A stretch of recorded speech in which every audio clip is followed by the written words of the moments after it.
Hello दोस्तों, नमस्कार। आज हम कला समेकित शिक्षा और विद्यालय में शिक्षण से संबंधित समझ बनाने का प्रयास करेंगे। जैसा कि हम सभी जानते हैं, मनुष्य में छिपी हुई सौंदर्य बोध की अभिव्यक्ति कला है। उनमें कला के प्रति आकर्षण एक सहज भाव है जो विविध प्रकार से उनके जीवन में शामिल है। सामाजिक सांस्कृतिक दृष्टिकोण से भी कला का अपना विशेष महत्व है। तभी हम पाते हैं कि समाज में विभिन्न गतिविधियों के माध्यम से कला की शिक्षा निरंतर चलती रहती है। एक लंबे समय से कला को विद्यालयी शिक्षा से जोड़ने पर बल दिया जाता रहा है, क्योंकि शिक्षार्थियों के सृजनात्मक क्षमता के विकास में कला की अहम भूमिका है।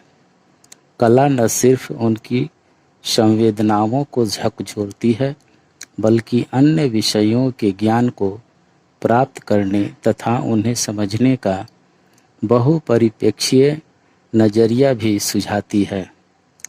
साथ ही अगर हम देखें तो कला के माध्यम से शिक्षार्थीगण अपने विचार एवं भावनाओं को स्वतंत्र रूप से अभिव्यक्त करने के कई उपागमों से भी अवगत होते हैं। इससे स्पष्ट होता है कि विद्यालय शिक्षा में कला की भूमिका न सिर्फ एक विषय के रूप में है, बल्कि रोचक शिक्षण प्रक्रिया के रूप में भी इसकी महत्ता है। माध्यम के रूप में सीखने की रोचक प्रक्रिया में कला समेकित शिक्षा की भूमिका अति महत्वपूर्ण मानी जाती है। यह शिक्षार्थियों को अभिप्रेरित करने के साथ साथ उनके संज्ञानात्मक, भावनात्मक एवं मनोगत्यात्मक विकास को भी बड़े सहजता से आगे बढ़ाने का काम करती है।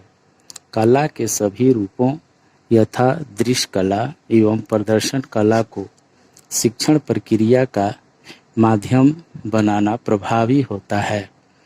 आड़ी तिरछी रेखाएं खींचना, फिर देखकर मुग्ध होना, कागज फाड़ना या हठात कुछ बना डालना, मिट्टी के लोंदे से खेलना, किसी की नकल करना, कुछ गाने की कोशिश करना या कुछ बनाना आदि बच्चों के रुचियों में सहज भाव से शामिल है, ऐसा हम सभी जानते हैं। उनके लिए यह ज्ञान सृजन का गंभीर काम है, केवल मनोरंजन नहीं है। दृश्य कला की विभिन्न सामग्रियां अपने निर्माण की प्रक्रिया से लेकर उत्पाद का सकल ग्रहण करने तथा सीखने के असीम अवसर उपलब्ध कराती है। यदि विद्यालयों में सीखने सिखाने की प्रक्रिया में कला समेकित शिक्षा का समावेश हो जाए तो यह न सिर्फ बच्चों के लिए रुचिकर होगा, बल्कि शिक्षक शिक्षिकाओं के लिए भी उनकी कक्षा सबसे आकर्षित करने वाली बन जाएगी, ऐसा हम मानते हैं। बच्चा बचपन से ही कलात्मक गतिविधियों में संलग्न रहता है। उसकी दुनिया अपने आप में एक निराली दुनिया होती है। अगर हम गौर करें तो बच्चों द्वारा किए जाने वाली कई कलात्मक गतिविधियों में सीखना अपने आप शामिल होता है और सीखने की कई गतिविधियों में कला का समावेश भी स्वतः हो जाता है। हमारे अपनी शिक्षा के अनुभवों में ऐसे कई अनुभव जरूर शामिल होंगे जब हमने कला और शिक्षा को एक साथ समेकित किया होगा। धन्यवाद।